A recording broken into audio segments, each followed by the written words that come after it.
হরে কৃষ্ণ, আপনাদের সবাইকে আমি স্বাগত জানাচ্ছি মাধব বাণী চ্যানেলে। আমি মূর্তিমান মাধব দাস আছি আপনাদের সাথে। তো আজকে আমরা আলোচনা করব ম্যাথ। আমার পিছনে আপনারা দেখতে পাচ্ছেন ম্যাথ স্টিক।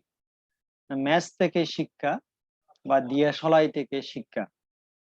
তো কেউ চিন্তা করতে পারে এটা কিরকম, আবার দিয়াশলাই থেকে কি আবার শিকার মতো কিছু আছে নাকি? হ্যাঁ, এই প্রকৃতি হচ্ছে সর্বশ্রেষ্ঠ পাঠশালা এবং আমাদের জীবনের প্রত্যেকটি ঘটনা, প্রত্যেকটি অভিজ্ঞতা হচ্ছে এক একটি লেসন, যেখান থেকে আমরা অনেক কিছু শিখতে পারি। ম্যাথ থেকেও অনেক কিছু শেখার মতো আছে। তো সেটা শুরু করার পূর্বে একটা ছোট্ট অনুরোধ করি, আমাদের এই যে পরিবারটি, এটা খুব ছোট্ট একটা পরিবার। আপনি যদি আমাদের পরিবারের সদস্য না হয়ে থাকেন, আমাদের চ্যানেলটি এখনো সাবস্ক্রাইব না করেন, তাহলে দয়া করে আমাদের চ্যানেলটা সাবস্ক্রাইব করে আমাদের সাথে থাকবেন। তো চলুন আমরা শুরু করি। তো বলা হচ্ছে এই যে ম্যাচ আমরা জ্বালাই যখন কারেন্ট চলে যায়, বা যখন আমরা রান্না করতে যাই, তখন আমরা ম্যাচ স্টিক জ্বালাই। তো বলা হচ্ছে যখন আমরা জ্বালানোর আগে যে ম্যাচের যে কাঠি থাকে, সেই কাঠিতে উপরে একটা মাথার মতো থাকে যেটা কালো, আহ, এবং এর নিচে কাঠটা থাকে। তো বলা হচ্ছে ম্যাচের বা দিয়াশলাইয়ের একটা মাথা আছে, কিন্তু মাথাতে কোনো মগজ নাই। দিয়াশলাইয়ের মাথা আছে কিন্তু সেই মাথায় কোনো মগজ নাই। এবং যখনই কোনো ঘর্ষণ হয় সে জ্বলে উঠে, দাও দাও করে জ্বলে উঠে। এটা হচ্ছে অ্যাঙ্গার বা ক্রোধের প্রতিমূর্তি। দিয়াশলাই হচ্ছে ক্রোধের প্রতিমূর্তি। এই পৃথিবীতে এমন অনেক মানুষ আছে যাদের মাথা আছে কিন্তু মগজ নাই। তারা একটু এদিক সেদিক হলেই, পান থেকে চুন কষলেই তারা গরম হয়ে যায়, রেগে যায়, ক্রোধিত হয়ে যায়। সেজন্য ম্যাথ থেকে আমরা শিখতে পারি যে ক্রোধ কতটা ভয়ঙ্কর হতে পারে একজন মানুষের জীবনের জন্য। ইংরেজিতে একটা শব্দ আছে ডেঞ্জার, DANGER, ডেঞ্জার। এই ডেঞ্জার শব্দের অর্থ হচ্ছে বিপদ। ডেঞ্জার শব্দের অর্থ হচ্ছে বিপদ। এই ডেঞ্জার শব্দের ডিটাকে যদি আমরা বাদ দিয়ে দিই, তাহলে কি থাকবে? ANGER, anger. অ্যাঙ্গার মানে ক্রোধ। এখান থেকে কি শিক্ষা? এখান থেকে শিক্ষা হচ্ছে যদি আমরা ক্রোধিত হয়ে যাই, তাহলে আমরা ডেঞ্জারের দিকে যাচ্ছি, আমরা বিপদের দিকে যাচ্ছি। এটা পরীক্ষিতভাবে সত্য। আমি এখন একটা গল্প বলবো, যেটার মাধ্যমে আপনারা বুঝতে পারবেন যে একজন সাধক, কেউ যদি যথার্থ ভক্ত হতে চায়, তাহলে তাকে অবশ্যই ক্রোধকে জয় করতে হবে। একবার এক ব্যক্তি, সে একজন গুরুর কাছে যাওয়ার সিদ্ধান্ত নিয়েছিল। সে গুরু থেকে দীক্ষা নিতে চেয়েছিল। তো সেই গুরু জানতেন, ওই ব্যক্তি সম্পর্কে খুব ভালোভাবে জানতেন, এবং গুরু জানতেন যে সে খুব রাগী, অত্যন্ত ক্রোধী।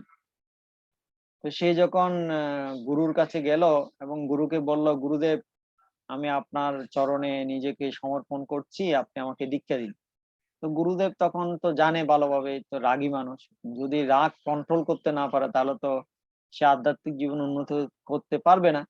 তখন গুরু তাকে বললেন, না, তুমি একটা কাজ করো, তোমাকে আমি মালা দিচ্ছি। এই মালায় হরে কৃষ্ণ মহামন্ত্র 1 মাস ভালো করে জপ করো, এবং তুমি নিজেকে ভালোভাবে সংশোধন করো। তারপর তুমি আসো, আমি তোমাকে দীক্ষা দেব। তো সেই ব্যক্তি, শিষ্যটা, সে চলে গেল এবং 1 মাস সে খুব নিষ্ঠা সহকারে প্রতিদিন নিয়মিতভাবে হরিনাম করলো। এবং 1 মাস পরে যেদিন গুরুর কাছে যাওয়ার সময় হয়েছে, সেদিন খুব সকালে ঘুম থেকে উঠে ভালোভাবে স্নান করে পরিষ্কার বস্ত্র পরিধান করে সে যাচ্ছিল গুরুর আশ্রমের দিকে। তো সে যখন গুরুর আশ্রমে গেল, আহ আশ্রমের প্রাঙ্গণে চলে এসেছে, একদম আশ্রমেই চলে এসেছে। তো ওই সময় আশ্রমের একজন ঝাড়ুদার, সে আঙ্গিনা ঝাড়ু দিচ্ছিল।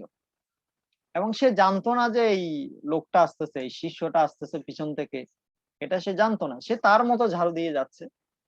এবং ঘটনাক্রমে কি হয়েছে, ওই শিষ্যটা যখন ওই পথ দিয়ে যাচ্ছে, গুরুর দিকে যাচ্ছে, তখন ওই ঝাড়ুদারের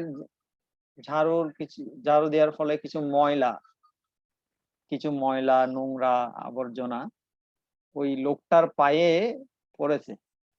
আর এতে সেই লোকটা বা শিষ্যটা সে খুব রেগে গেছে, প্রচন্ড রেগে গেছে সে। এবং সে ঝাড়ুদারকে যাচ্ছে তাই প্রচন্ড গালিগালাজ করেছে।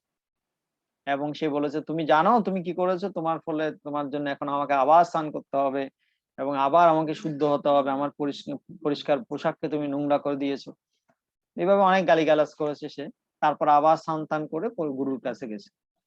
তো গুরুকে গিয়ে বলছে, গুরুজি আমি এসেছি, আপনি 1 মাস সময় দিয়েছিলেন, এখন আপনি আমাকে দীক্ষা দিন।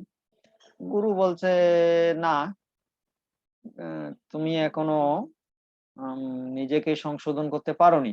কারণ সে যখন ওই ঝাড়ুদারকে গালি দিচ্ছিল, গুরু সব দেখেছিল। গুরু তো আশ্রমেই বসেছিল, গুরু সব দেখছে।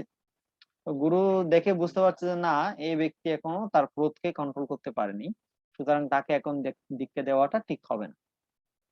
তো তিনি বললেন যে, গুরুজি বললেন, তুমি আবার 1 মাস সময় নাও। এই 1 মাস সময় নিয়ে ভালো করে হরিনাম করো এবং নিজেকে নিয়ন্ত্রণ করার চেষ্টা করো, তারপর আসো, আমি তোমাকে দীক্ষা দেবো।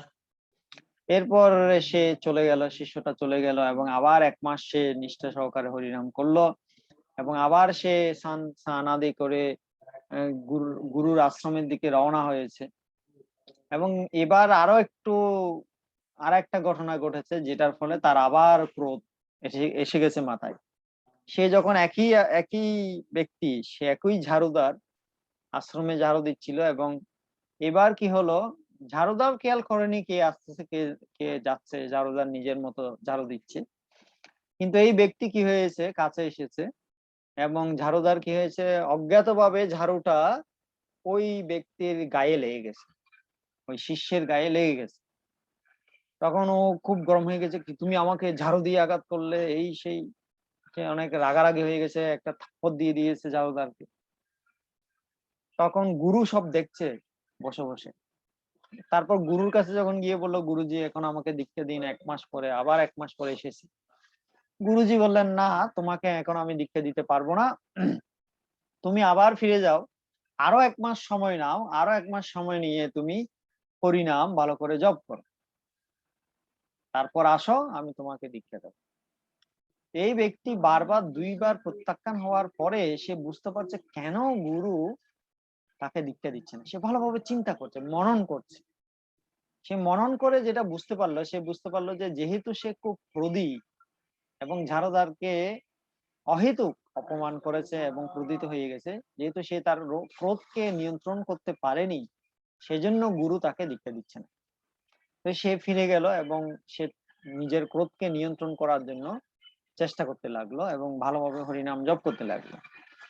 1 মাস পরে সে যখন ফিরে যাচ্ছিল গুরুর আশ্রমে, গুরুর কাছ থেকে দীক্ষা নেওয়ার জন্য, এবার সে খুব শান্ত, কিন্তু যে ঝাড়ুদার সে দেখেছে যে এই লোকটা আসতেছে, আর ঝাড়ুদার এবার খুব মানে রেগে গেছে, পরপর 2বার তাকে অপমান করেছে।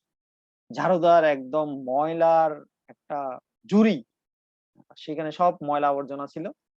ওই লোকটা যখন কাছে আসলো, ঝাড়ুদার কি করলো, ওই ঝুড়ি সহ ময়লা আবর্জনা ওই লোকটার মাথার উপর ঢেলে দিল। কিন্তু এবার একটা অবাক করা ব্যাপার ঘটলো, সেটা হচ্ছে ওই শিষ্যটা কোনো প্রতিক্রিয়া জানালো না। সে ঝাড়ুদারকে কোনো বকা দিল না, সে কোনো কটু কথা বললো না, সে পুরোটা সহ্য করলো এবং সহ্য করে উল্টো আরো সে ধন্যবাদ দিল, ভাই তোমাকে ধন্যবাদ, তুমি আমাকে শিখিয়েছো কিভাবে ক্রোধকে নিয়ন্ত্রণ করতে হয়। এটা এটা দেখে ঝাড়ুদার খুব অবাক হয়ে গেছে, কিরে কি ব্যাপার, আমি ওকে এত অপমান করলাম, সে কিছু বলছে না। তখন ঝাড়ুদারের খুব লজ্জা লেগে গেল। তখন শিষ্যটা গুরুর কাছে গেল এবং গুরুকে বলল, গুরুজি এবার তো আমাকে দীক্ষা দিন। গুরুজি সব দেখেছিল যে সে কিভাবে ক্রোধকে নিয়ন্ত্রণ করেছে। তখন গুরুজি বললে, হ্যাঁ, এবার তুমি উপযুক্ত হয়েছে আমার থেকে দীক্ষা নেওয়ার জন্য। যেহেতু তুমি তোমার ক্রোধকে দমন করতে পেরেছো, সেজন্য আমি তোমাকে এখন দীক্ষা দেবো। গুরুজি তখন তাকে দীক্ষা দিলেন এবং তাকে একটা নাম দিলেন, আধ্যাত্মিক নাম দিলেন এবং পরবর্তীতে সে একজন মহান ভক্তে পরিণত হয়েছিল গুরুজির কৃপায়। এই এই কাহিনী থেকে আমরা শিখতে পারি যে একজন সাধকের জীবনে সে যদি ভক্তিতে অগ্রসর হতে চায়, তাহলে তার ক্রোধকে নিয়ন্ত্রণ করা খুবই গুরুত্বপূর্ণ। আমাদের সবার মধ্যেই সহজাতভাবে ক্রোধ রয়েছে এবং আমরা না চাইলেও বিভিন্ন সময়ে আমরা ক্রোধিত হয়ে যাই। তো সেজন্য নরোত্তম দাস ঠাকুর তিনি বলছেন, যেহেতু আমাদের মধ্যে ক্রোধটা রয়েছে, এটাকে আমরা পুরোপুরি ত্যাগ করতে পারবো না।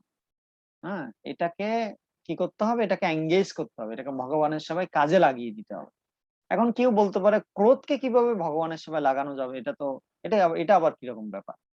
তো তো নরোত্তম দাস ঠাকুর বলছেন, হ্যাঁ, ক্রোধকে লাগানো যায়। ক্রোধ ভক্ত দেশী জনে।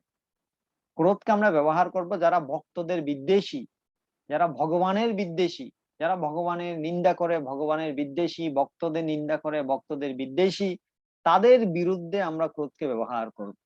ভক্তদের বিরুদ্ধে নয়। ভক্ত ভক্ত বিরুদ্ধে ক্রোধ ব্যবহার করা যাবে না। আমরা কি করি? ভক্তদের সাথে ক্রোধ করি, অভক্তদের সাথে প্রেম করি। এটা তো উল্টো। সেরকম না করে অভক্তদের সাথে ক্রোধ প্রদর্শন করতে হবে। যারা অভক্ত মানে সব অভক্ত না, যারা কৃষ্ণ বিদ্বেষী, ঈর্ষাপরায়ণ ভক্তদের প্রতি, তাদের প্রতি আমরা ক্রোধ ব্যবহার করব, যেভাবে হনুমানজি ব্যবহার করেছিলেন। হনুমানজি লঙ্কায় গিয়েছিলেন এবং তার লেজে আগুন জ্বালিয়ে দেওয়া হয়েছিল এবং হনুমান ক্রোধিত হয়ে পুরো লঙ্কা নগরীকে পুড়িয়ে দিয়েছিলেন। অর্জুন ক্রোধকে ব্যবহার করেছিলেন ভগবানের সেবায়।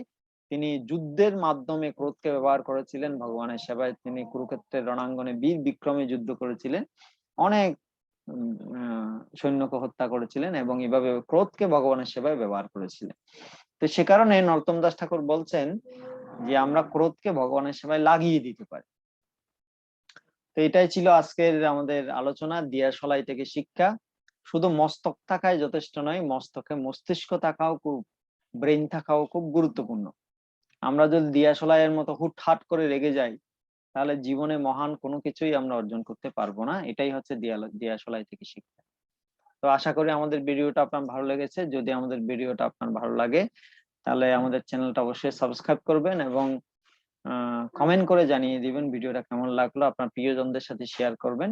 সবাই ভালো থাকুন, সুস্থ থাকুন এবং কৃষ্ণ ভাবনায় থাকুন। হরে কৃষ্ণ।